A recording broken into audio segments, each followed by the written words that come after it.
Well, hello and welcome to another episode of the Photography Pubcast. This is season 3, episode 15. Hope you guys are well. All 6 of us are here this week. I'm pleased to report that Dave's back. How are you, Dave? You all right? Yeah, very good, thank you. I really enjoyed my break from you lot. No, you didn't. You missed us. I enjoyed the show.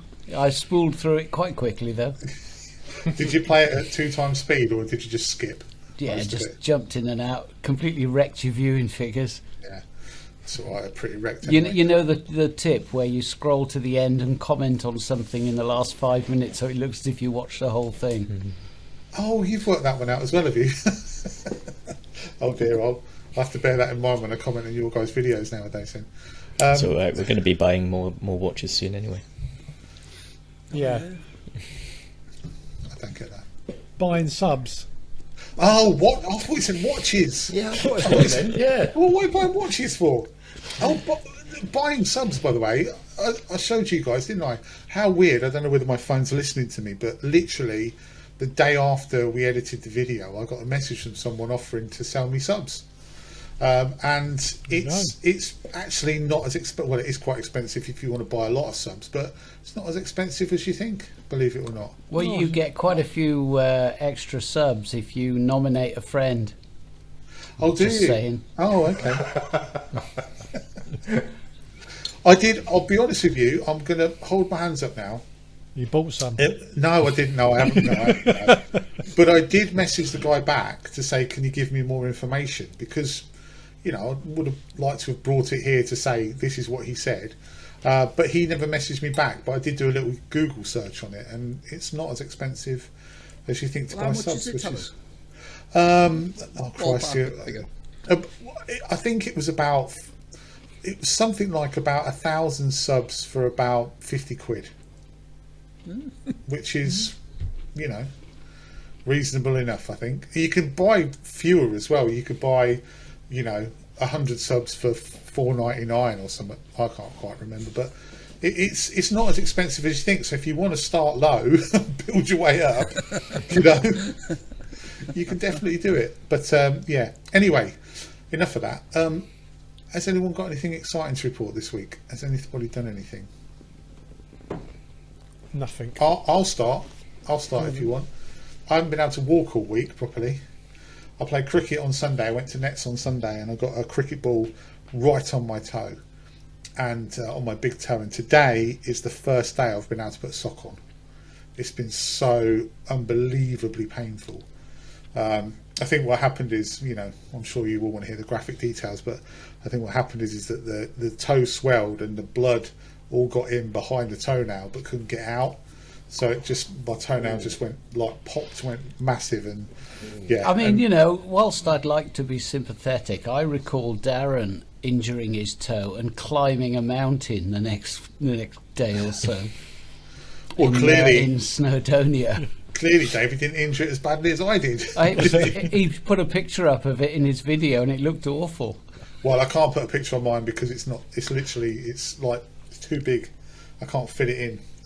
It's like a space hopper, isn't it, mate? Yeah, it's probably not that bad, but it's certainly stopped me getting anywhere near a fast food restaurant. I can't even use the car. Oh, mate, disaster! Yeah, bad times. Yeah, bad times. Cricket was a summer sport. Yeah, nets. This is practice. Cricket's not even a sport. Yeah, No, indoor. true. Yeah, right. Honestly, I'm so like literally all my cricket friends. I was like, the guy bowled the ball, hit me on the foot, and I'm like hopping around, and I'm like, gee, let's have a look at it. Took my shoe off, which was a big mistake because as soon as you do that, it just, and they all looked and went, oh, you should have used your bat, shouldn't you? Wrong sport. Right, thanks a lot. Thanks a lot, everybody. Anyway, that's my little bit of news this week. Oh, and my phone as well. Got my phone back, and there was an issue with it. It wasn't that it wouldn't switch on; it's that it wouldn't charge. So I've now had to pay for that to be repaired, and it's gone off again to somewhere else to sell it. So you'll be pleased to hear I might make more than 20 quid out of it. There goes the beep. Anyway, so I've got a good one. I've got a good one. You couple of you may have seen from my Twitter feed.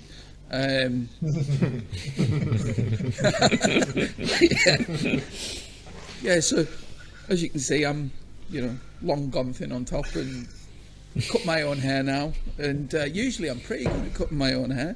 But this week I had an epic fail. You can probably overlay this over the top. I'm definitely going to. It's provided a lot of entertainment in our house this week. So I had a bit of a nightmare cutting my hair, and I went out of the house thinking I'd got it all, and I clearly hadn't, and really got it wrong. Mate, So I it's came provided home a lot of entertainment in our house as well. So I got home and my partner says, pointed it out basically. So, but I had to then, after she pointed it out, I had to nip out to the local shop to pick something up, and it was like urgent. I couldn't sort the hair out before I did it. So I went to the shop, and sure enough, and by this point I'd already been round Tesco's earlier for about half an hour, and everyone had seen this.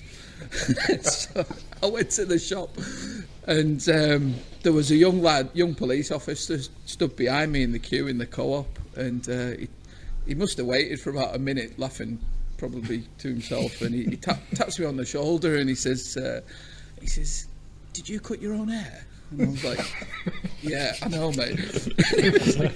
He said, "I didn't want to say, but I thought, do I say or do I not say?"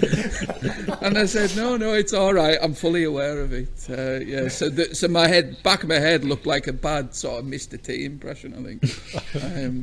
It's provided a lot of entertainment. I thought they would go faster stripes. What impressed me was how symmetrical I'd managed to get them. There were, considering I was doing that blind, I was quite impressed. But that was just a standard Tuesday in my house. So, when you went back out, you didn't think to put a hat on. No, I was in. It was something that needed done like urgently, basically, and But I'd already walked around Tesco earlier in the day for about an hour. At that point, so I was like, what the hell? You were getting used to them by then, weren't you? You just wanted to show them off. Yeah, it was just, I was just style it out. It's, it's deliberate, it's part of the style, so there you go. I thought they were very cool. And of course, there's something else you've done this week as well, which I've found very entertaining, which you've shared with us, is your fantastic images that you've put on Twitter to be retweeted. Oh, yeah. Well, people are going to think I'm a right arsehole now, but not really. I don't know. We all see them. If you're not on Twitter, you probably won't. But you get these threads where photographers are clearly trying to sort of build a following, and rather than just do it the organic way of sharing pictures and interacting with people, they do these threads where it's post your whatever picture, and I'm retweeting all of them. And they're clearly just an attempt to just generate, interaction and engagement. And I thought, I'm sick of seeing these, because you've got those two feeds in Twitter now, haven't you? You've got this following feed, but you've also got the For You feed. And I keep clicking on the wrong one, so I keep seeing these bloody threads, and they just keep winding me up. So I've started to just sort of interact with them and see if, they can spot that I'm taking the piss out of them, basically. And I don't think this guy does.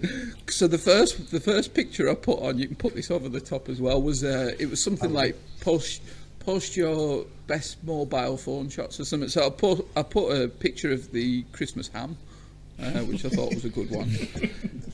And he retweeted that, which I was pretty pleased. I thought, Jesus Christ.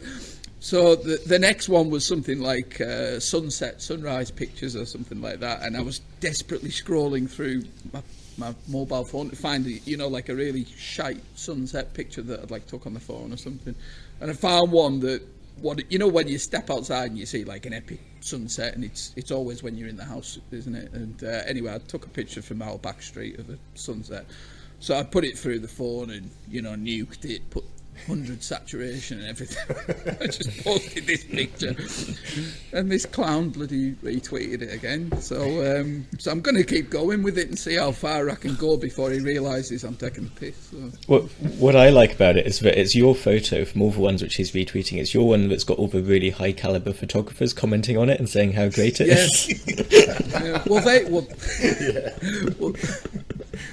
Well, they obviously they know I'm taking the piss, but they're not giving the game away, which is nice. So, like Mark commented, didn't he? And he said, I can't remember what he said, and I said, oh, it's wonderful when nature provides these things. And, played along with it. So I'm going to keep doing it basically until he realises, because I'm sick of seeing them. I don't think they'll go away though. I think unfortunately they're just the latest thing, aren't they, to get people to drive interaction towards their channel. But it's a little bit of sport for me, and it keeps me. Oh, I love it. Yeah, minutes, Well, we all enjoyed it, didn't we? I think so. It was very good. Yeah, very good. So, anyone else been up to anything this week? I can't follow that. I went otter spotting on last weekend, which was really good. Had a nice encounter with an otter. Just a little bit too far away to photograph, but I got some photographs of an otter looking a bit small on my camera. So that was fun. And then the day before, sorry. I was going to say, did you see the one, the thing on Twitter? I don't know whether it's this week or whether it's an old one, but I come across it this week, of an otter that jumped onto a boat to get away from a killer whale. No. Wow. That was just crazy. It was just like they were. I don't know where they were, but like literally, this otter just literally swam up to the side of the boat and jumped on it, and then like a minute later, there's a killer whale sort of circling around the boat trying to get the otter. Wow. It sits on the boat, not really scared of the guy. I think it jumped back in the water a couple of times, got back out again, and in the end, it just sort of looked over the edge, waited for the killer whale to go, and then just jumped back in and swam off. Mm-hmm. Anyway, sorry, that's Newt Sam's story, isn't it? Yes. Well, that was my story. I went to look at otters and I saw an otter. Actually, I went to Titchwell. I forgot. I went to Titchwell on Sunday. Titchwell Nature Reserve in Norfolk, which is fast becoming my favourite nature reserve. Actually, you got a photo, didn't you? Is it a what do they call it? Sandling, yeah. Sandling, yeah. Did you see the guy on Twitter? I hate to say this, going to do the same as the Sam. He had 3 of them. He had 3 of the sandlings in a row, like all sort of like adjacent to each other, all with their head in the sand, like your shot. But he had 3. Well, I've got a pair. I've got a pair of sandlings. He had 3. No, but the rean I 3 of a kind beats a pair. Yeah. The reason I put that one in is because that bird was I tagged RSPB in it, and I was going to go with the tagline "Bill Deep," and I thought, well, that's a bit too much like balls deep. So I thought, no, they might not appreciate it, but it was literally kind of the whole bill was in the sand. And that's the reason I chose that one. But I have got a pair of sandlings next to each other, and you can just see a tiny bit of their bill. So I will share that just to prove it. Imagine you'd have tagged that, and then Bill Deep would have replied and said, "What? What do you want? What do you want, mate? What's your problem?" Anyway, no, excellent stories, excellent, good wildlife stories. Jamie, have you got anything exciting to tell us? No, I went to Holland. That wasn't that exciting, though, to be fair, because it's very much like where I live at the moment. But I was in Holland on Monday and Tuesday for a business meeting. Very boring, hence why I've not mentioned it. So yeah, industrial estates and airport lounges and flat landscapes. It was lovely though, because it was like here, really foggy first thing.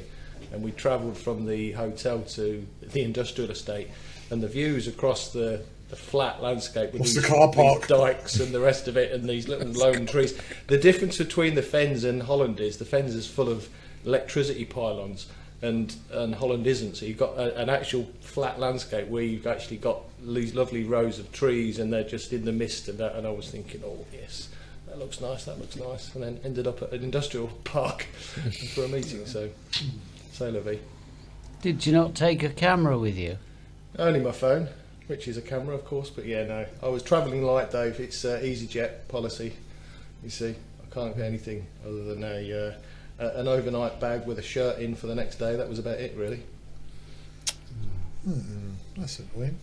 I'll tell you what happened to me this week. I got sent a shelf. Well, actually 3 shelves. So alongside me here, displaying my collection of Micro Four Thirds prime lenses, is Jamie very kindly sent me a bottle of wine for no good reason, because it was just a bit of advice for 10 minutes on the phone. But the box it came in was so nice, I nailed it to the wall and I put my lenses up on it. Brilliant. I know what you mean. I've had one of those boxes myself. They do make. You don't want to throw it away, do you? No, You just sort of think. I mean, it's got a sort of slidey red thing I could put in front, but you wouldn't be able to see the lenses then. So I've thrown that bit away. Have you finished all the wine? I've literally just opened it. It's Oh, a very, very passable 2021 Malbec. Also, I have to say, Drinks biscuits. I didn't know such a thing existed. See, I bought those on purpose. They're just so you biscuits. could very, very noisy for Gary. That was the whole reason for buying them. I've been sucking Appreciate them. that, mate. Yeah, thanks very much. I was going to say, can you save the bottom little part of that for me, because I actually gave him your address. So that's yeah, he did commission. actually. Yes, I had to message him to get your address. That's yeah. commission for that. I think it's only fair. Fair enough. I sent you something this week, Dave. Yeah, you did. Gary sent me some filters for an Osmo Pocket 2 that are this big in a box like this with about 16 yards of packing tape round them. It was like pass the parcel trying to get into it. I I thought he'd enjoyed just chuck putting them in an that tape envelope. I didn't expect a package and delivered by 3 security guards as if it was a gold bar. Don't forget the bubble wrap, Dave. There was a lot of bubble wrap. There in was there as bubble well. wrap, yeah. Yes. I like to be. I like to be safe and secure when I send things. I don't want anything to be broken. Anyway, I think we've covered what have we done this week, haven't we? And we've all done something, which was good. So, shall we move on to comments? Let's move on to the comments. We've had a lot of comments. Before we start on the comments, I think we should talk about last week's debacle when it comes to releasing the Pubcast on time. I had an absolute nightmare with the music. It's really weird. It's like some music. So if you don't know, you can't just lift music off of anywhere and put it on somewhat on YouTube and essentially get away with it. Which I know that from past experience, but I've never had this much of an issue before. So previously, there's some music where it says you can't monetize because the rights holder would want some of your income from this, and there's a lot of songs on there that did that. There are a few songs that weren't available in certain countries. So, for instance, Mull of Kintyre, not available in Belarus or Russia. So you couldn't. I'm moving there right away. Yes. In that case. So if you live in Belarus or Russia, you wouldn't be able to see this week's Pubcast. North Korea had a lot as well that weren't allowed, so I wasn't allowed to play certain stuff in North Korea. But there were 3 songs that were banned worldwide, essentially. So Everywhere by Fleetwood Mac was banned worldwide. Here Comes the Sun by the Beatles was banned worldwide, and Golden Brown by the Stranglers was banned worldwide. But what it didn't tell me at the time, or what I didn't find out at the time, was that all of them were banned worldwide. You just get the first one.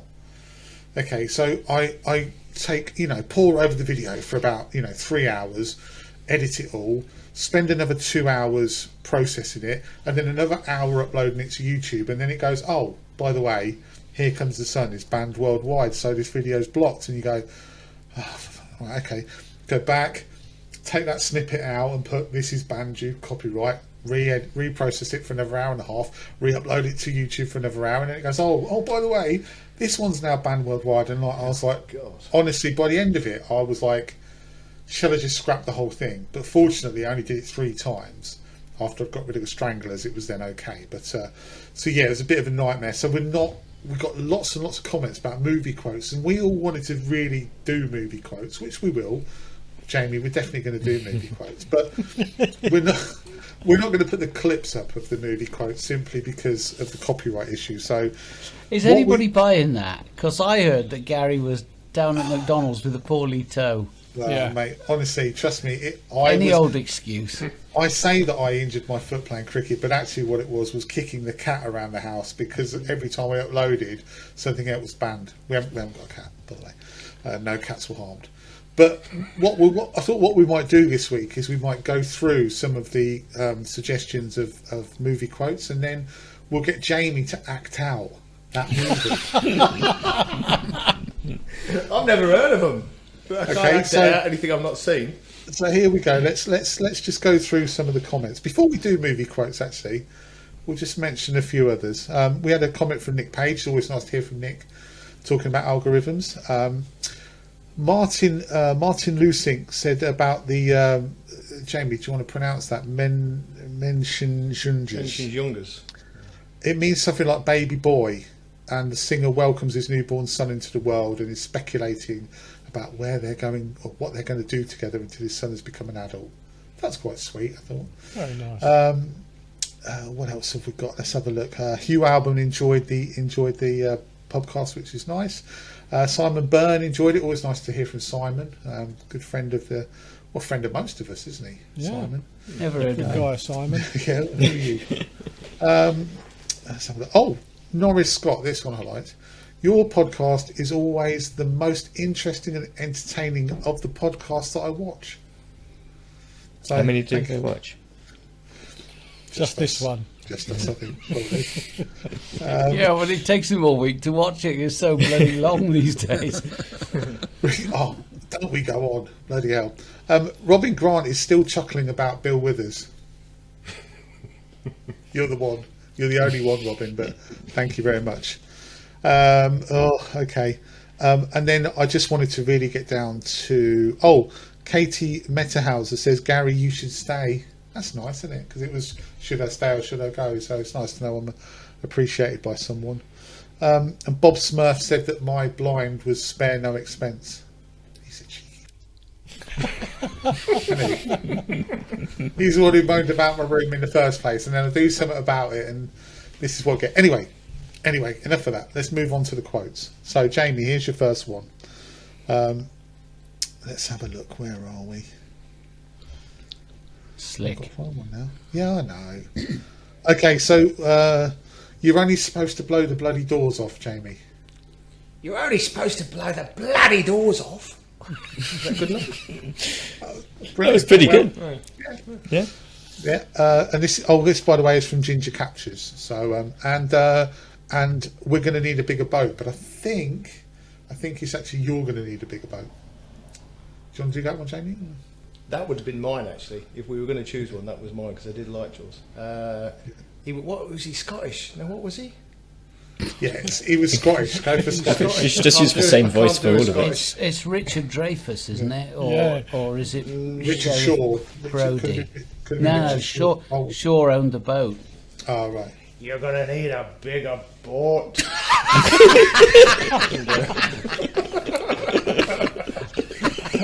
that all right? Yeah, brilliant. Oh, Mike Yarwood is spinning in his grave. This is great. Okay, so So what else sorry, have we when got? did he become Scottish? When- Round about the second to last word. Boat.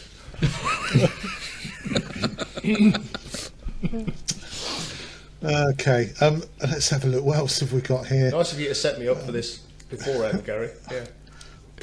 What can I say? I thought you'd enjoy it. Another one for Jaws there from Geordie Lad 82. You're going to need a bigger boat. Let's keep looking. John Wayne.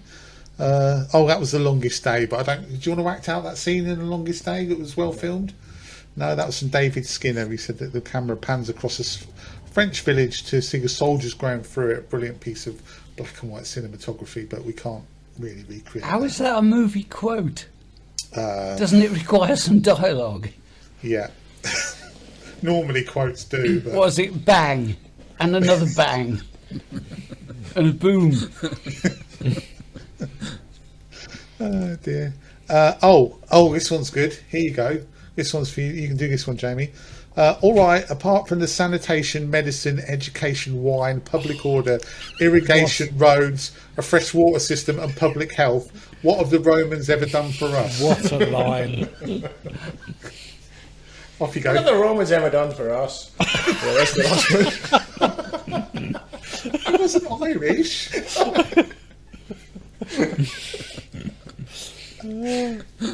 Oh my god, this is brilliant. Okay.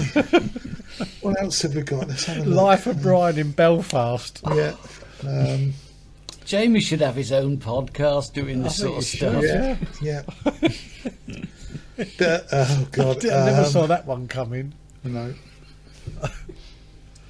Right, lines. Okay. Oh, right. Are you ready? You can do this one, Jamie. I want you to do this one in a Ugandan accent. This is, my name is Maximus Decimus Meridius, commander. This would be mine, by the way. Commander of the armies of the North, general of the Felix legions, loyal servant of the true emperor Marcus Aurelius, father to a murdered son, husband to a murdered wife, and I will have my vengeance in this life or the next. Well, I'm not going to remember any of that, am I? Well, just go from father to a murdered son. I'm not going to do it in Ugandan either. No, don't do it. I can't remember it. Father to a murdered son. He's from Belfast again. Yeah, no. I'm in the zone of Belfast. Yeah. That was when Ian Paisley. Murder. There's been a murder. Okay. Thanks for ruining my childhood. What else have we got? Let's have a look. There's plenty more. Here's another one from Life of Brian, but I'm not sure this was a quote. I think this was from the song. You come into this world with nothing and you leave with nothing. What have you lost? Nothing.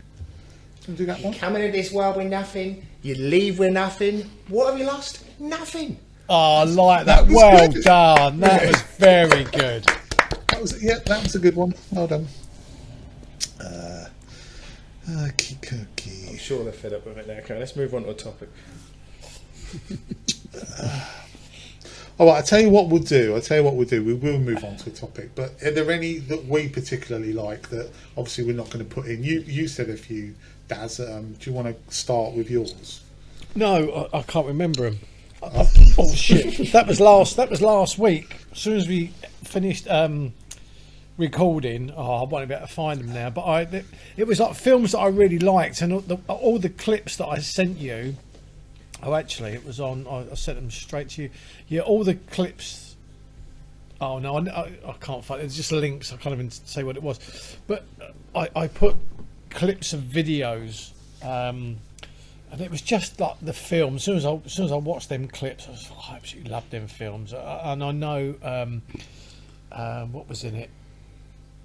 Shit, they was really good. It's just good value, isn't it? They were really good. Your idea for a topic. I know. But I've got a couple. If people are struggling. Yeah. Go on, Dave. Okay, so the first one is one that I've only got two, but the first one, and they both sprung to mind really easily. I didn't have to think about it. It's something that we all have really wanted to say, but you just don't because it's impolite, and we're all British. It's from the film Glengarry Glen Ross. Jack Lemmon has stolen some hot leads to sell property to because he needs to pay for his daughter's healthcare. She needs an operation. And Kevin Spacey, this sort of mealy-mouthed office manager, drunk on power but a little git, sort of person we've all worked with, doesn't like him at all, and he dobs him into the police for stealing the leads. And Jack Lemmon says to him, "Why did you do that?" And Kevin Spacey looks him straight in the eye and says, "Because I don't like you." And I just thought that's something we all want to say, but we've probably never said it. And I there've been times when that's what I'm thinking in an office situation. My main movie quote is from a film from 1992 called Under Siege, where the imbecile Steven Seagal is just a fat useless git. Is a cook who saves the day on a battleship. Remember this? So the battleship is taken over by Tommy Lee Jones. Somehow they managed to get rid of the crew or get them locked up in the brig. Tommy Lee Jones comes onto the bridge, sits down in the captain's chair, puts his feet up on a console and says, "Damn, I'm good." And I shared that with Jan prior to this because we chat. What are you talking about tonight? She says, and I told her that, and she says, "You say that all the time." Does she ever burst out of the cake like Erica Elenak does in that film? If she did, I'd pay her extra. Yeah. Fair enough. That's But what no. I remember that film for, to be honest with you. I probably shouldn't. Cake, you can't beat a good cake burst. No. Very true. Very true. What about you, Sam? Have you got? We know you haven't got any, Jamie. What about you, Sam? Have you got any? Yeah, they're not really specific quotes because I can never really remember them. But maybe films which are full of good quotes. I'd probably have to put Pulp Fiction in there, and Train Spotting as well. Actually, one of my favourite bits in Train Spotting is the bit where they go out, they take the train out to the mountain, they go on a walk, and Ewan McGregor's having a real moan about being Scottish. And I love that little monologue he gives, which That is great. yeah, it's brilliant. And I won't repeat it here, but yeah, no, that's great. And yeah, I don't know, quotable films. With Neil and I's got a few gems in it.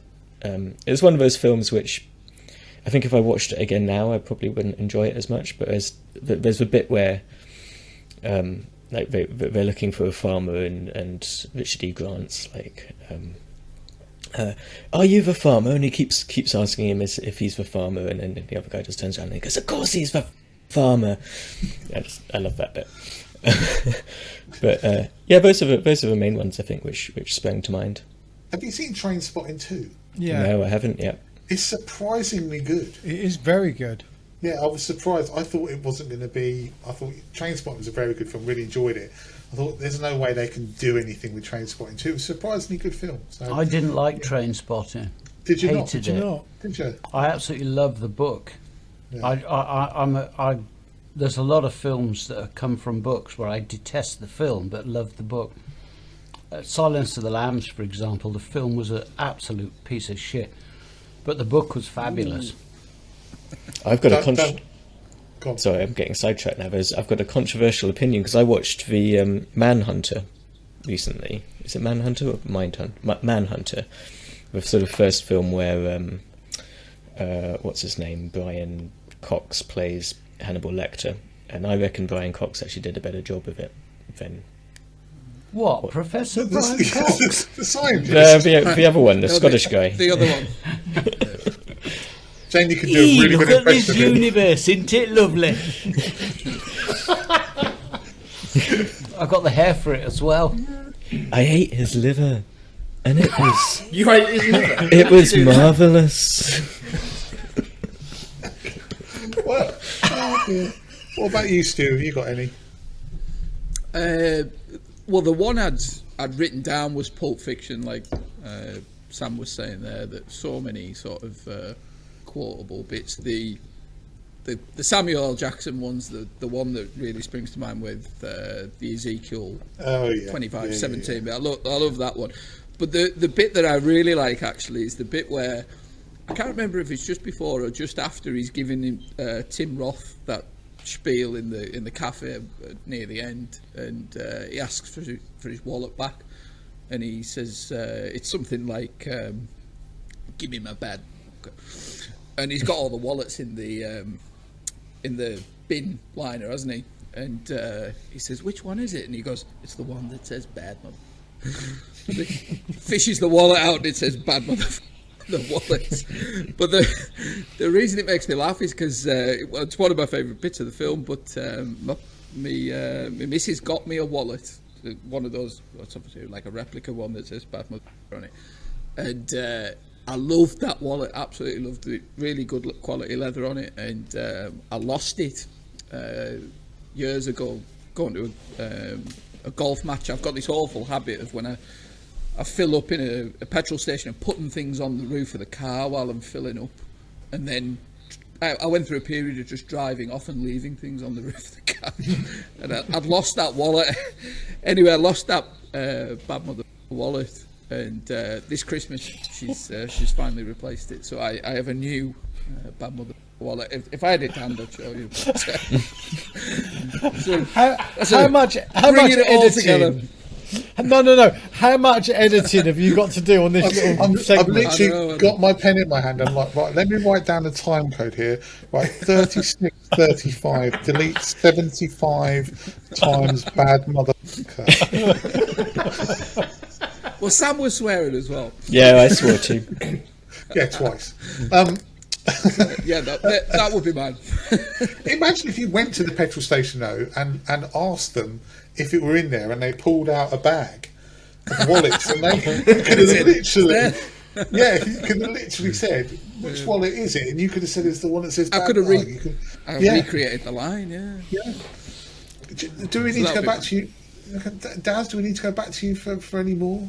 No, I didn't actually write down any memorable quotes. The clips that I sent you was The Wolf on Wall Street, Snatch, and Goodfellas, and I think there was Paul as well, which I kind of loved that film. I have to say, Bricktop in Snatch does have some very good and that's what I think I sent you Bricktop actually. Yeah, you did. I love that. I've got a couple. One was the Maximus Decimus Meridius. That is like literally the very first time I watched that, the hairs stood up on my arms when he did that. He delivered that. I love Russell Crowe. I think he's a fantastic actor. He's a yobbo. Oh no, I think he's a fantastic actor. Not such a good singer, but a fantastic actor. Not such a good person. Well, I don't care if he's a good person. Right? He's not acting himself, is he? He's acting someone else. And the other one I was going to say, which isn't really a line, but it's a whole scene, and I thought it was absolutely brilliant, was Christoph Waltz in Inglourious Bastards, and it's the beginning scene. He is, that just blew me away. The acting in that scene was unbelievable when he was talking to that French guy and saying about the kid, because the Jewish people were hiding underneath the floor, and the way that he interrogated that guy and went through it, and the way he spoke, fantastic. So that was really good. I also love the bit in that where he goes, "Oh, that's a bingo." Yeah, he's brilliant, and that whole film's actually really good as well. Yeah, it's brilliant. Are you sure you haven't got any, Jamie, you want to share with us? There's nothing. I'm perfectly sure. If I had to choose one, it would be, as I said earlier on, that one out of Jaws, because I like that clip. Yeah. When it needs a bigger ball. How did it go again? All right. You've had your pound of flesh out of me. That was the last film Jay actually went to see at the cinema. It probably was actually. Yeah, you're right. Yeah. 1977. Was it 77? I think it was. Anyway, Now that's another one where the book was a lot better. Yeah. I went to see that at the cinema, Jaws, and I was with my mum and my sister, and Hang on a minute. How old are you? You couldn't have. You're not that much older than me, are you? I'm 55. 54. You're 55. It came out in 77. You're 4 years older than me, and I would have been 5. Well, I was You'd 9 have been then. 11. No, 9. Oh, do you know what? It might have been actually. No, it might have been my uncle used to do a lot of dodgy videotapes at the time, so it might have been that I watched it at home. Anyway, remember watching it with my mum and my sister, who was like 16 years older than me, and I think my sister was saying to me, "Right, there's a dodgy bit coming up here," and I'd close my eyes like this kind of thing, and I'd dodgy bit. But she forgot to tell me. Remember with the head popped out of the boat? Forgot to tell me that. I jumped. I literally jumped at that bit. Yeah. I do want to say a big thank you to everyone who posted comments for film quotes, because it was a really well. What's the word I'm looking for? Received. Yes, a well-received question. So thanks to Daz for asking it. Thank you so much for putting putting your quotes in the comments. I'm really sorry that we haven't had time to, or we haven't been able to put all of them on. It's just that copyright issue. We do with the comments. We do. I think now's a good time to say thank you to everyone, because we do really genuinely appreciate all of your comments. It's like it wouldn't be. We feed off of them, the stuff that you say really helps us with the podcast. So please keep them coming, and we do. I certainly read every single one of them, and I know pretty much most of you guys. I'm not sure Dave does. Dave's like, I can't be asked, but the rest. But no, I do. look, you can see. Oh, have you gone mute, Dave? You're muted. Anyway, yeah, I think the comments are fabulous. Oh dear. So, talking of comments, we actually have a question based on the comment here. And this is from Marty Lusink, who's actually quite popular at the moment. He put in that song and he's been giving us quite a few comments that we've been discussing. But this is a question, and I thought we'd come to this one first. And he says, I'm losing Inkscape? He says, I'm losing interest in landscape photography due to the increasing expectations on the quality of images. They are forcing you to use, I don't know who they are, but they are forcing you to use filters, tripods, focus stacking, advanced processing and so on if you're willing to compete. That's the reason for me to lean more and more towards the more simple forms of photography like minimalistic style and street photography. So it wasn't really, that was more of a statement than a question, but I think he was asking a question. I think maybe what are our thoughts on that? Do you think that there is too much pressure now to produce the perfect image and you're being forced to use these techniques when maybe you don't necessarily need to? No, there's... Oh, sorry. All I was going to say was, does it by they, does he mean YouTube?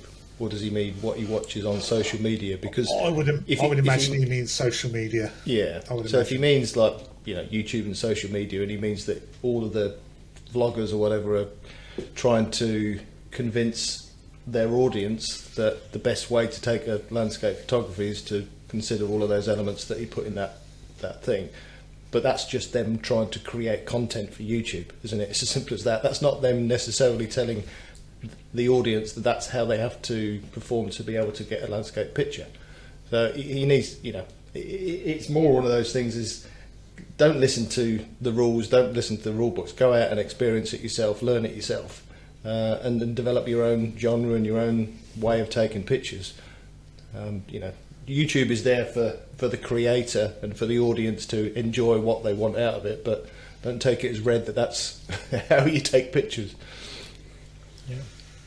So I was going to sort of pick out a couple of things in that comment. One of them was the word compete, and I think it depends whether you see it as a competition. And some people will, and other people won't. And it's sort of, I guess you've got to ask yourself that question of, who are you trying to compete with, or are you just trying to do it for yourself? And I think there's nothing wrong with going either way. Some people will want to see it as a competition, and ultimately I think you'll probably get more satisfaction out of it if you do it for yourself and do it how you like to do it. So a lot of people on YouTube, probably myself included in videos in the past, will say, oh, you need to do this or you should do that or whatever, but ultimately you've got to do it to please your own style or your own sort of idea of what you're trying to achieve. And the classic example would be 10-stop long exposures with water. A lot of people don't like those types of image, so don't try to take those types of image,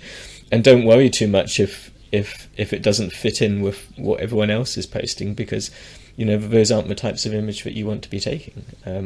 There's lots of types of image which are very popular out there, which I have literally no interest whatsoever in taking. I'll only generally do the sorts of images that I like to do.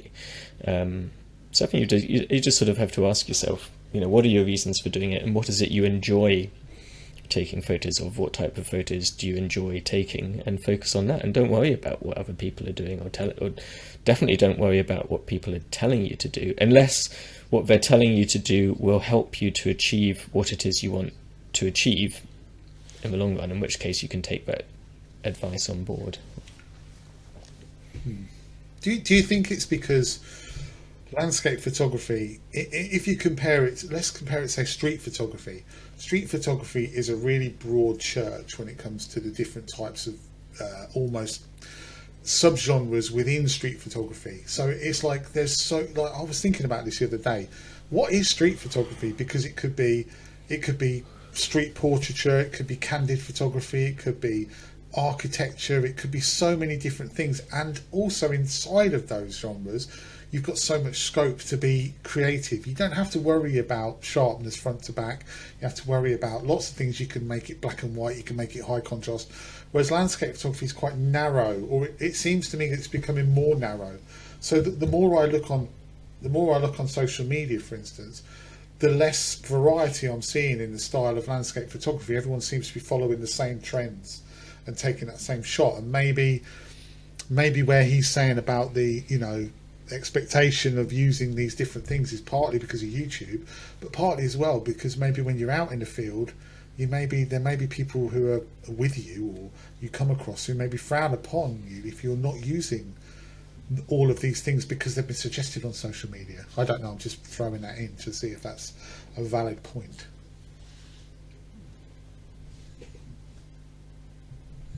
I'll pick up on I'll pick up on what I mean. Jamie made a good point there about YouTube, in that you know, there's a big sort of popularity on YouTube for educational content. So a lot of the stuff that you're seeing parroted on here is obviously mainly designed around trying to sort of get views, because that's ultimately what gets the engagement on here. But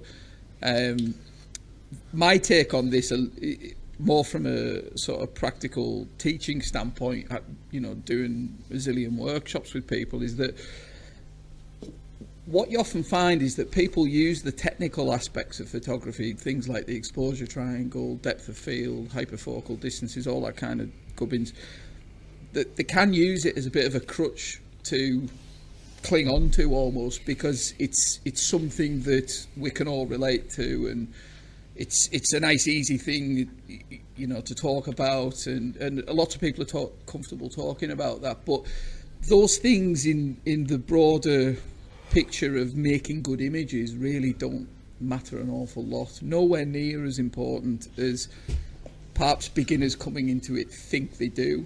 They're absolutely pale into insignificance when you compare them with getting out into the landscape, learning how light works, learning your local environment, all those things. Those are the things that are going to make you take better images. It's not learning, you know, hyperfocal distances and exposure blend. Those are things that are nice add-ons, but ultimately they're not going to make or break whether a picture's any good or not. I've got a good example of this, actually. This is going back a few years now, but I had an image that was highly commended in landscape photography a few years ago, and this picture, for the life of me, I do not know why on a technical level I've mucked it up, but it managed to get through in that competition because hopefully the judges saw it the same way I did, in that the picture conveyed a sort of an emotion and a feeling of the you know, the place that I took it from, even though there was glaring technical issues with it. I don't know if you probably put this over the top, Gary, but basically from about halfway up the image, it's soft. And for the life of me, I don't know why it's soft, because the foreground's sharp, and at the focal length it was taken at, it kind of been a sort of close focusing issue. But it's soft, but it still got through because, you know, as I say, it maybe conveyed an emotion or something. But it was a good example of the fact that, you know, the technical stuff like having it pinned to, you know, front to back pin sharp and all of that, in the grand scheme of things, if the image is good enough or it, you know, it conveys that emotion, it's not really that important. So I mean, to that person, I'd be saying, you know, just get away from all of that. It's important to a point to have some of those things as a sort of framework to work around, but in terms of like making good images, they're not really that important for me. Yeah. Do you think YouTube is producing a generation of photographers who think that the unimportant things are important because that's what they're being told is important? You know, are you asking me? Everybody, but you, yeah. Well, my take, I mean, you've got to, like JB was saying before, you've got to put it in context, in that those people putting that type of content out have a vested interest in pushing this idea that, you know, those technical aspects that we were talking about are really key to making your images. None of them people want to talk about the harder stuff, which is really going to elevate your photography, which is that last 5 to 10%, the creativity, the seeing the composition better. Those things are quite boring. People want to, as I say, cling on to things like hyperfocal distances and stuff like that, because in a roundabout way it's easy to relate to. That the harder stuff people most of the time aren't talking about. Yeah. For me anyway. It's things people search for, isn't it? They'll search for how do I understand hyperfocal distance, and it will get a return on YouTube. Yeah. Yeah. It comes back to our sort of discussion last week about clickbait, where it's very easy to put a video out there that's like 5 top tips on the secret to landscape photography, and show you how to use filters and do hyperfocal distance and all of that sort of stuff. If you did a video on my personal approach to trying to capture light in a certain situation, it's not going to get high views, and yet a lot of the time it's that kind of thing which actually would be more useful. That's going to make the difference. That's going to make the difference, isn't it? But this is what I'm saying though. You've got a whole sort of generation, if you like, of YouTube watchers, because these are the most popular videos, who are they're starting photography, they're starting their journey, they may be a little way into their journey, but they're thinking the most important things is front to sharp backness, knowing how to front to back sharpness. You're getting redder. Front to back sharpness, knowing how to focus stack, knowing your hyperfocal distance, like you say, and knowing about shooting panoramas and all of these things, because, like you said, they're the popular videos out there. 7 tips for this and 5 tips for that. They're the easy videos to make, because you can't. We're going to talk about this at some point, but you can't necessarily teach someone that little X factor thing. 5%. The 5. But you can't teach someone that. You can only get that from literally experience and going out and learning it. And so there's a whole sort of generation of YouTube photographers who think that these are the most important things, and someone like Marty's looking, going, why am I bothering, because I can't compete with that. Well, you can, because it isn't about that. Don't compete with that. Compete against yourself to get better, and try and feel something with your photography. That's the most important thing for me. Conveying that emotion and conveying that feeling that you get when you're out there, and knowing how to harness. Of course, you need to know how to use your camera, but you need to know how to harness those elements in a photograph and put them in a certain way that you can't really teach it. You can give people pointers, but you can't teach someone to just see that's the shot. That just comes from doing it and doing it and doing it and doing it and repetition. I'm not sure I entirely buy that. No? No. Okay. I mean, you make a good point, but you haven't allowed for the fact that different people aspire to different things. And until you create an object of what is it you aspire to, at what point would you make an image that you'd go, wow, actually I really like that, I get it, I've arrived. So imagine a scenario where you've got a cohort of school kids, and you say to them, look, in 2 years' time you're going to have an exam, and we're going to do a syllabus to lead you towards taking this exam, but during the course of the syllabus we have no idea what the exam's going to be. What subject material is it going to be? The likelihood of them passing that exam is 0. And I tend to, when I work with people, and I'm sure that all of us who have worked with people, we do tend to stop and say, look, what are you looking to achieve? Because that's different for different people. For some people, the technicalities of hyperfocal distance is what they want to achieve, in which case, yes, of course, you can teach them that. You can literally get a tape measure out and a table that says, what camera and lens are you using? Let's measure it out. Hey, presto. Alternatively, if it's slightly less tangible, then you can work with reference images. So if you say to somebody, why are you interested in photography? Why have you picked up a camera? Even if they can't say, oh, well, this particular photographer is an influence, I like this person's work, there's usually something underpinning that. They haven't gone out and spent thousands of pounds on a whim. So as long as you can drill down into what it is that motivates that person, you can then help to assist them towards achieving those goals.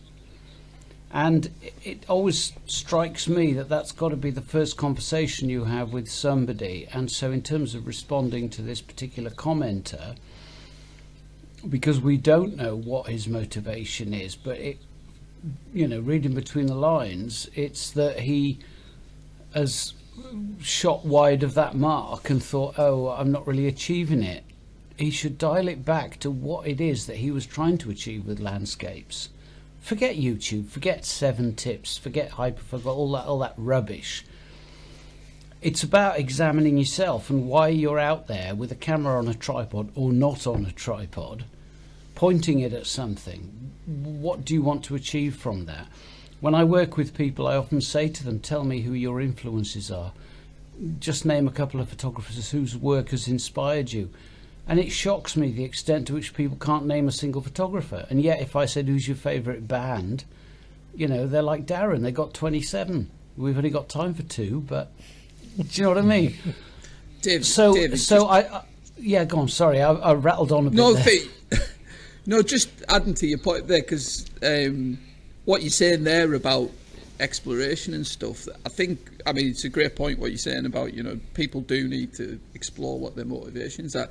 But I think that, especially with the influence now of YouTube, that period where, you know, people first pick up a camera and then, you know, they go out and start taking pictures, that, for me anyway, from what I've observed with, you know, people on workshops and stuff, is that period isn't very long for people now. I mean, when I first picked up a camera, I mean, I certainly wasn't looking at YouTube, but you know, 9 months of just going out doing my own thing. That what I think may be happening now is that people are picking up a camera, they're maybe, you know, spending a fairly short amount of time going out and taking pictures, and then they're going to places like YouTube, and then they've got all this information chucked at them too early, and then it becomes a conflict of, right, well, where do I get started with this? Because there's all this information from so many different angles, and I don't think that period of exploration when you first pick up a camera for people now is probably very long. You know what I mean? No,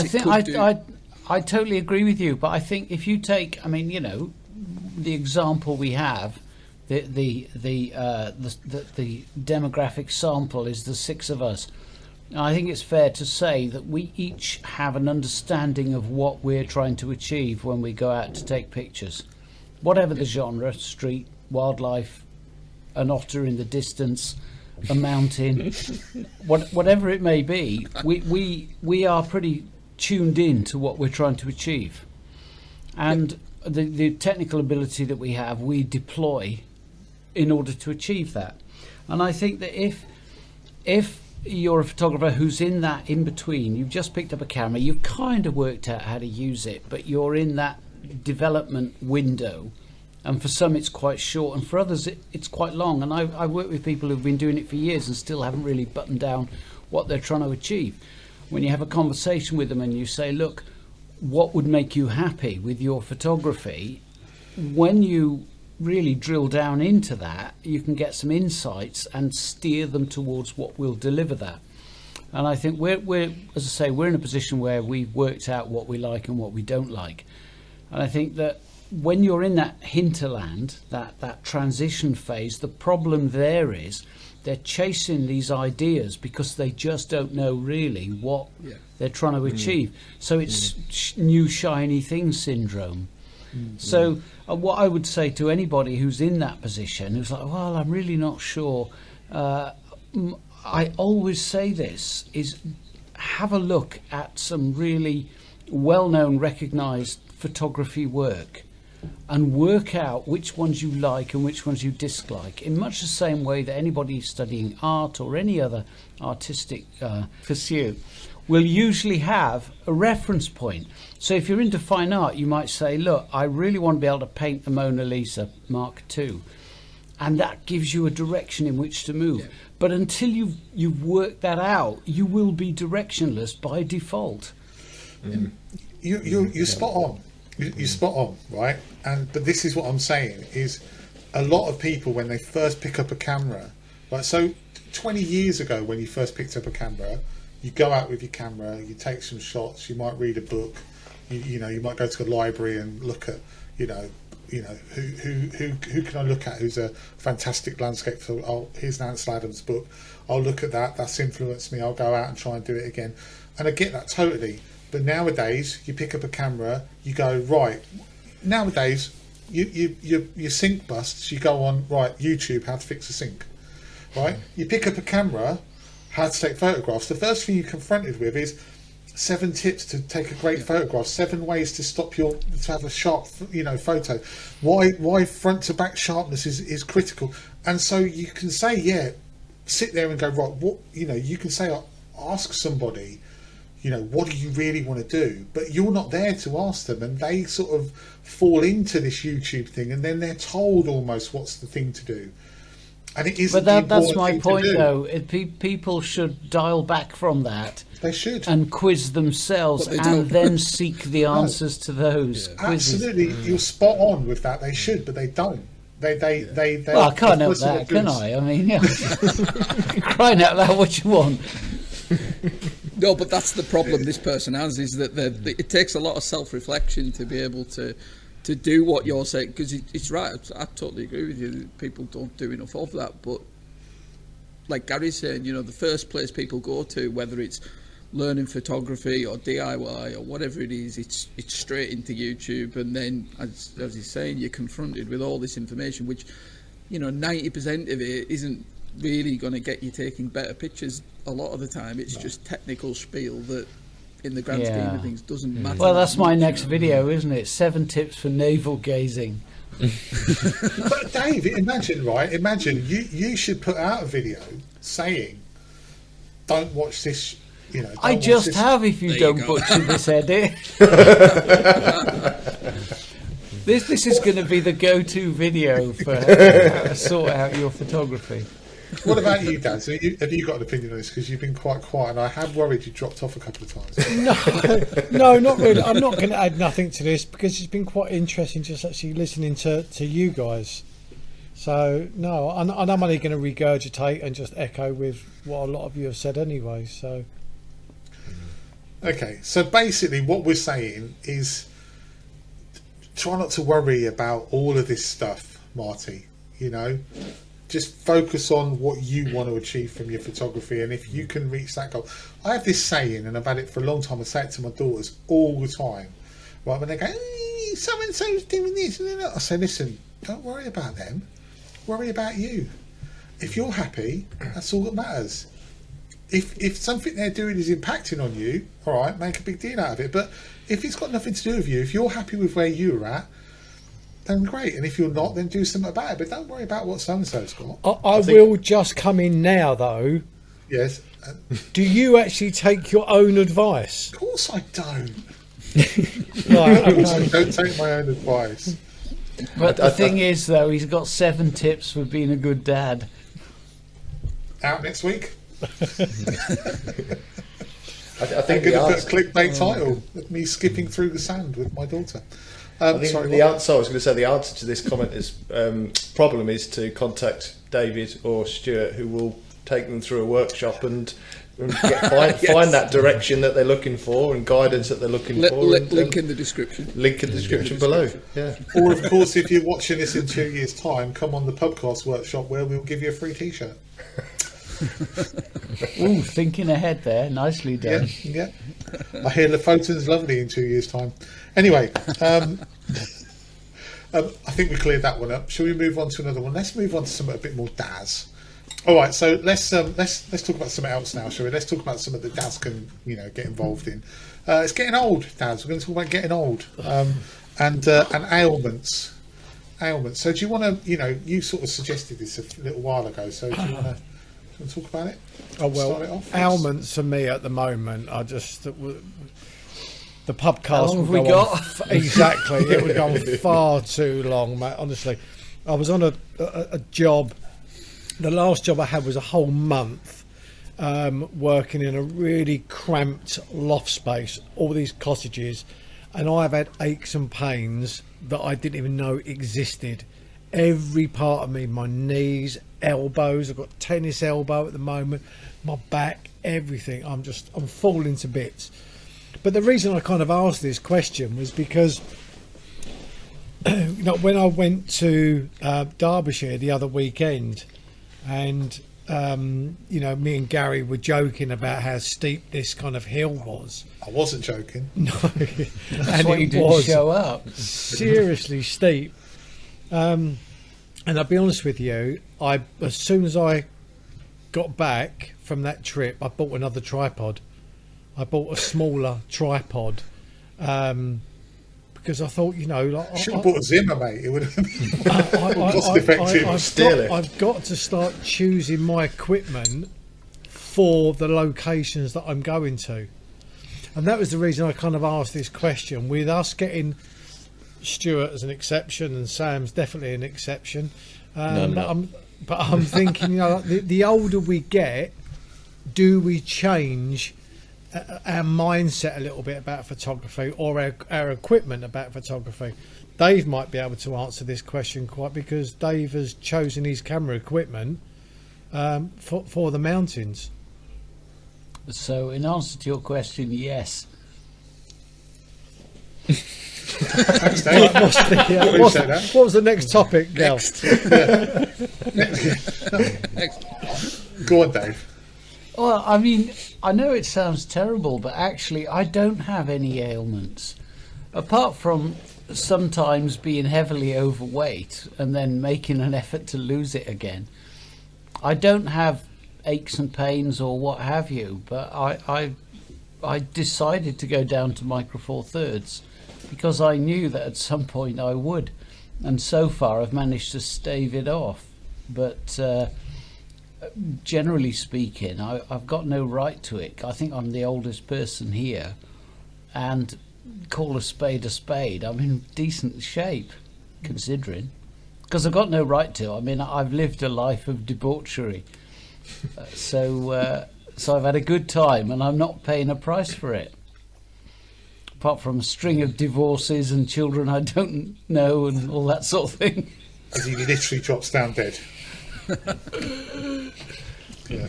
Touch that wood, that cabinet that you just put up. Oh, my little shelf what Jamie sent me, the Jamie lens shelf. No, I must say, when I go out on the fells now, I certainly open up my camera bag and I look and I carefully plan, and I think, right, okay, what are the chances that I will need this lens? Do I really? No, I'll put that to one side. I carefully think about the weight now that's in my camera bag when I go out onto the fells. Yeah. Just because I can't. I can carry it and I can get up on the fells, but am I going to enjoy it knowing that I've just lugged this huge pack up there?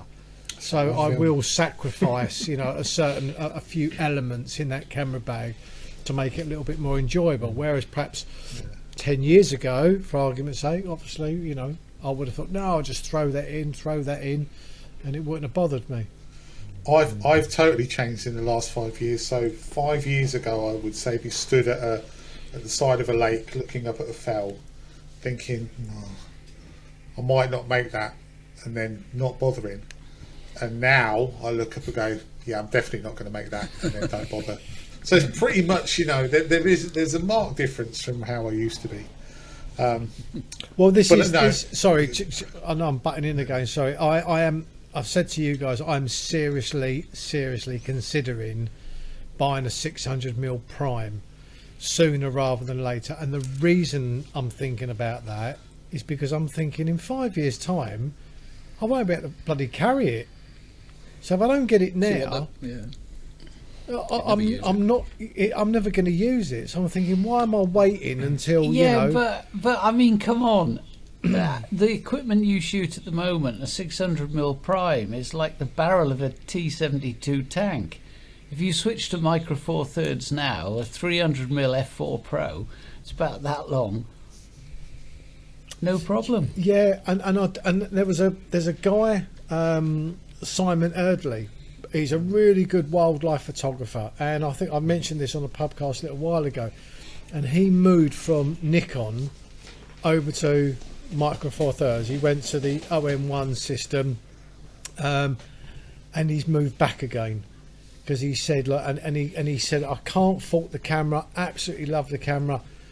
The problem I had was the separation between kind of like the bird and the background, and I just couldn't get the separation that I was after. So at the moment, I'm resisting the temptation for wildlife to go to Micro Four Thirds, but who knows? I'm never going to rule it out because it might happen.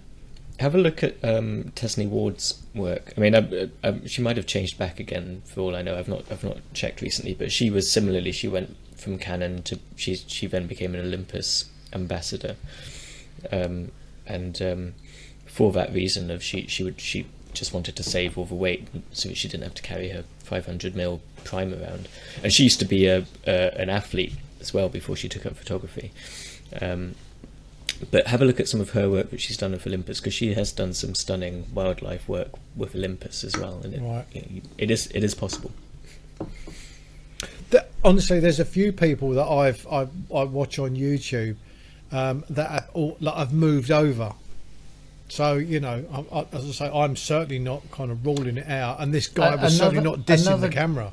Another good example is Roger Hans. He's an FRPS and specialises in bird photography, and he shoots with an OM1, and his stuff is exemplary.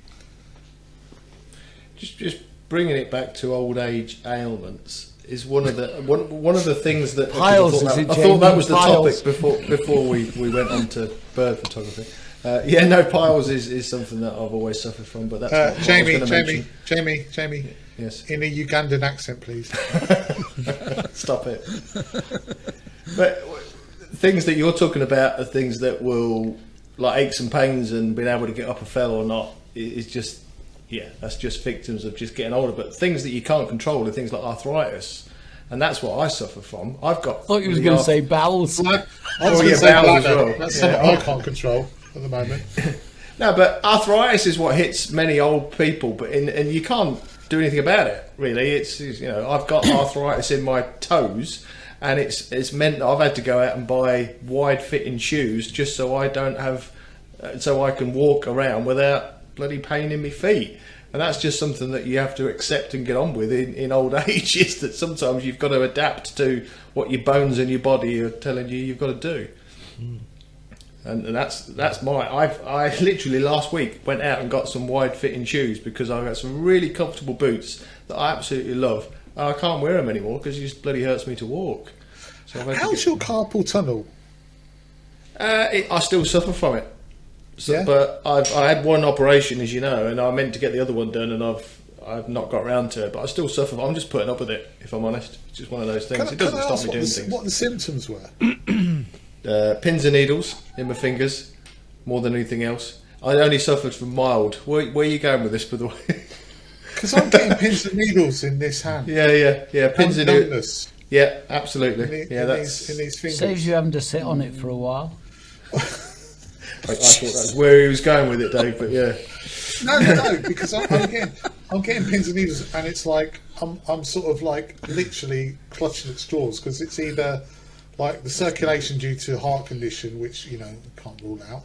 Diabetes is killing off all of my nerve endings, which I can't rule out. But I'm going to go with carpal tunnel. But when do you get it? Do you get it all day long or in the morning when you wake up? Because mine is worse in the morning when I first wake up. I tell you what I used to get in the morning when I woke up, Dave. I'm not saying anything. I used to get a band of numbness around my wrist, like just a band of numbness, and then it went away. Yeah, that could still relate to it. Yeah, Could it? Yeah, it's just that trapped nerve in there. It's the carpal nerve in there. I thought that's what it was. I didn't think. Anyway, it was my sorry, excessive Sam, eating. you've wandered through a time warp, and welcome to our world.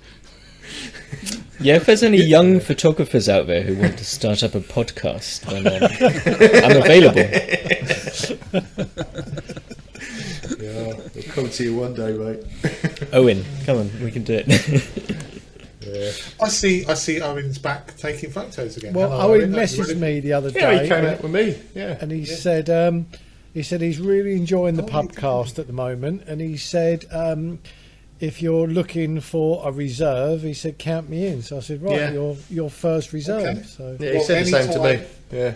Anytime anyone's missing, we'll have him on. Other than me, obviously, because when I'm missing, you just don't bother because no one wants to edit. We're not capable of meeting your exacting requirements. Do you know what? Can I let you into a little secret? Last week, when I did the second edit of 3, I put something on like unavailable in this area due to copyright restrictions or something, and I'd spelt something wrong. Restrictions. I missed out the I on one of them, and I uploaded it, and I sat there thinking to myself, do you know what? If this is actually accepted, I'm going to have to pull it down and go again because I can't have it with restriction being spelt wrong. I just couldn't. It just would have bugged me so much. But fortunately, it got rejected anyway for another song. But yeah, that's it. So let's do one final subject, I think, before we call it a day for this week. And this one really it's just for you, Dave. Really, it's buying a new camera won't make you happy. Discuss. And the reason I say it's just for you is because you answered a tweet that said that, didn't you? I did, yeah. This guy tweeted exactly that. Buying a new camera won't make you happy. And I just thought it was that kind of trite rubbish that people tweet, almost philosophical. And I thought, hang on a minute, the last time I bought a camera, I couldn't wait for it to arrive. And when it did, I unboxed it. Admittedly, I didn't video the unboxing because I'm not an imbecile, but it was brilliant. And I went out and used it, and I was really excited. And I remember those Christmas Eves as a kid, the longest day of the year, when you're thinking, oh my God, is it bedtime yet? It's the one time of the year when you want to go to bed early because you'll be asleep, and then you wake up and you've got a brand new fire engine. And I love getting new cameras, and I think any photographer who honestly says, oh yeah, well, I can take it or leave it, is absolutely lying through their teeth, because we all like getting some new gear, and we may not be nutters where we've got gas and we just buy new crap every week. We all know somebody that's got 27 cameras, and they're always going on YouTube tripods, saying, I've just got me a new system. Oh, I've switched from this system to that system, and 3 months later, oh, I've sold all that. I'm now on Fuji. Oh yeah, Sony's rubbish.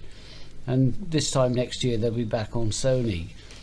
I love getting new gear, and I think that if you don't, you're not telling the truth. I quite agree with you, Dave. I really do. I think there's most people buy a new camera because it's got a function that perhaps they didn't have on their last camera. Well, that certainly was true for me when I bought the A1, because obviously I was shooting more wildlife photography, so the A1 for me was better than the A7R3, and I absolutely love that camera, love it to bits. So yeah, that definitely made me happy, put it that way. The bill didn't, the credit card bill didn't. That was a little bit painful, but the camera, love it. I noticed the unveiling was a bit surreptitious, though, wasn't it? You got it out of your bag in Scotland, and we all went, bloody hell, that's an A1! Well, and you hadn't said a word. I had it for ages, and I just didn't want to sound like a knob, and so that I'd bought it, So, yeah, I played around with it for a good 6 months before you guys even realised I had it.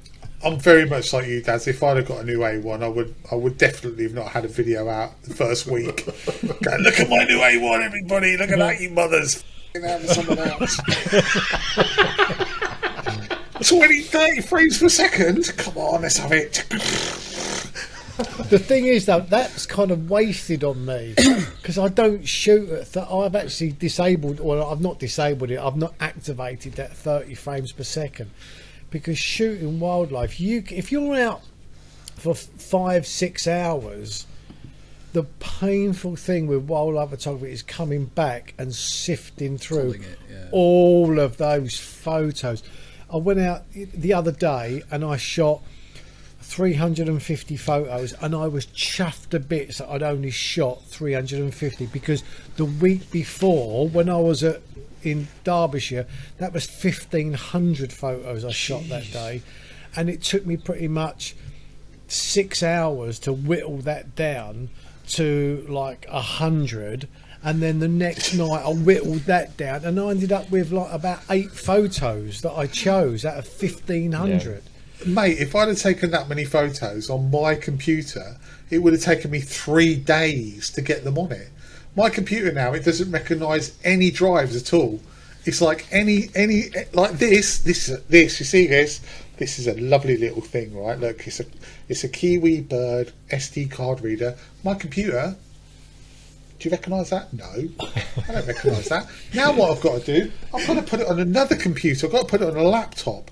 So I've got to put it on a laptop and transfer it over onto a laptop, and then transfer it from the laptop onto a drive that this computer does recognise, and then back on the computer. Anyway, sorry, carry on. I'm just moaning. Do you remember back in the day, so this won't apply to Stuart and to Sam, do you remember back in the day we used to have them portable aerials on top of your TV, and you used to wiggle it like that? That's it, don't move. You're watching like Fools and Horses or something with your mum just holding the aerial like that. Don't move. I'm not that young. Do you remember though? Do you remember they were circular, weren't they? Right, and you sort of wiggle it about, and the excitement you get, you go, I'm going to buy a proper one. I'm going to get a proper one that's got the little bars and thing across it, and I'm going to plug it in the back, and you plug it in the back and go, look, there you go, and it'll go. Yeah, I'm not working. I've got a better picture on the circular one. Black and white TV. That's it. With the little dial. Do you remember those on your portable TV? You didn't have like buttons. You'd have to dial it in to get the right. Yeah, channel. but those were the days when it wasn't working properly. You could give it a slap, bit like your missus.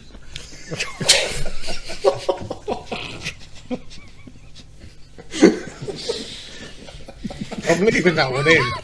I've got everything else out tonight. I'm leaving that one in, Dave. Can I just apologise? The fact that I bought him the bottle of wine is maybe one of the reasons why he's as loose-tongued as he is this evening, so it's all my fault. I'll accept it. Hang on a minute. I wasn't suggesting you do Ugandan impressions. I do an innocent Japanese guy and I get cut. That was funny. Have you noticed that week on week it gets more and more about giving Gary a hard time on Saturdays?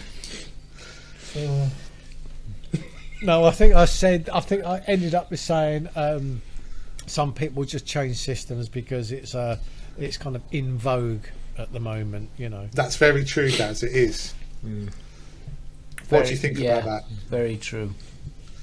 Why is What it do you in think vogue? about that? Just so we can. Why is it in vogue to change systems?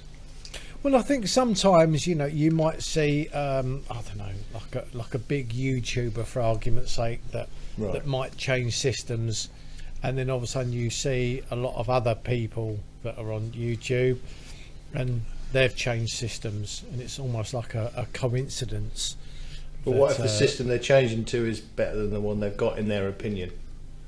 Well, there you go. But it just seems funny sometimes how there's a trend, and there's always a trend setter, and then there's people that just kind of seem to follow that trend, really. I'm a trendsetter, but nobody followed it. You are, Dave. You Dave, are, don't you believe that? There are several people I know who've bought OM1s or went to Micro Four Thirds because you did. No way. Yeah. Really? But he didn't get sponsored, did he? I would have put money on that Silly not arse. being the case. No, that is the If there case, was a definitely. book running.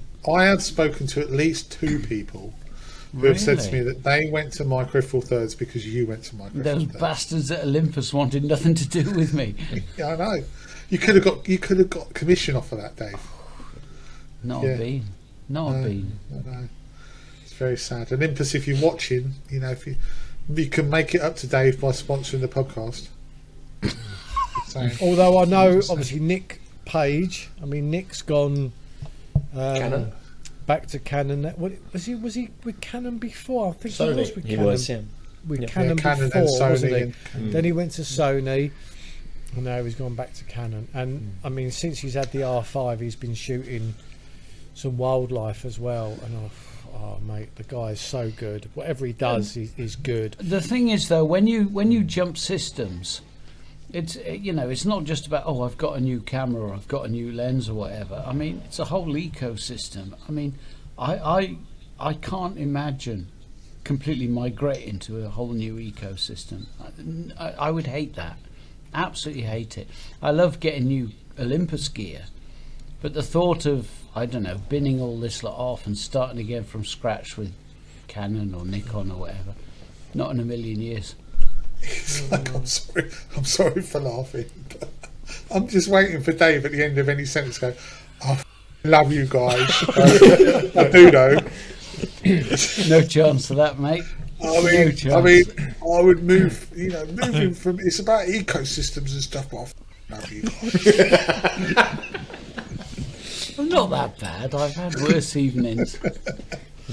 And I think for a lot of people, when they're changing to these systems now, I mean, if you're getting anything above the $2,000 sort of price bracket, really, for landscape photography, you're not going to see any difference in image quality or anything like that. It's more little things like shaving a bit of weight, functionality, ease of use, all those sort of things, that little intangible things that keep you within a system, aren't they? But I mean, I'd offer probably a slightly different viewpoint to maybe Dave was saying before, in that, like, I'm probably the other end of the scale in that, like, gear to me, I couldn't be less interested in gear. But what I do like is when gear works. I get more excited about things that really work rather than necessarily being a shiny new toy or anything like that. So if I can get a piece of gear that really makes a tangible difference to what I'm doing, then I'll sort of get excited about it. But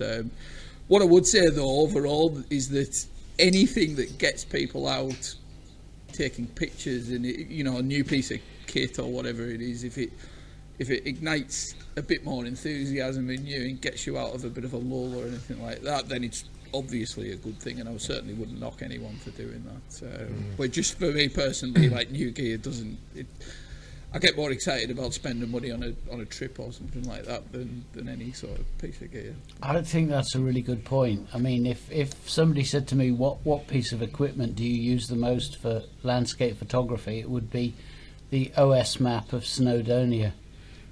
I pore over that weekly. Even with my knowledge of the area, there's always something new to try out, and where could I park? How difficult would that walk be? OS maps. Yeah. Walking boots.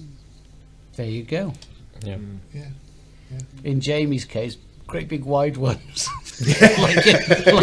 Clown boots. Like a hippo. As long as my toes nice and comfortable, Dave, I don't care what they look like. Here comes Jamie. Dum, dum, dum, dum. You'll get there one day, Gary. You'll suffer. Mate, you'll have all the sympathy. Already. Yeah, I know. I'm sorry. Anyway, I think on that note, we'll call it a day for this week. We really hope you've enjoyed it. Daz, I think you need to just interject here and give the people something to comment about for next week that we won't be able to put on.